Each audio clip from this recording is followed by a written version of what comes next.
Nandito na naman po tayo sa ating favorite hotspot tuwing nag-walking or nag-jogging po tayo.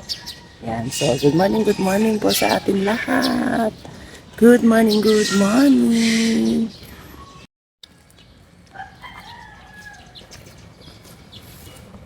Good morning, good morning. Tara na mag-walking. Samahan niyo po ako. Today is June 23, 2025. Siyempre malapit na po ang ating pamumundo kaya inagahan na rin natin gumising. Yan. Para mag-stretch, warm up. Hindi mabiglang ating katawan.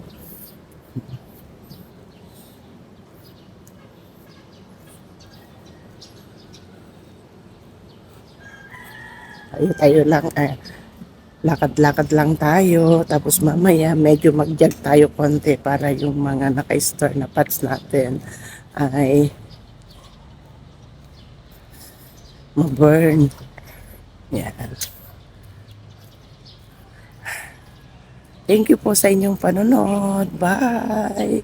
God bless!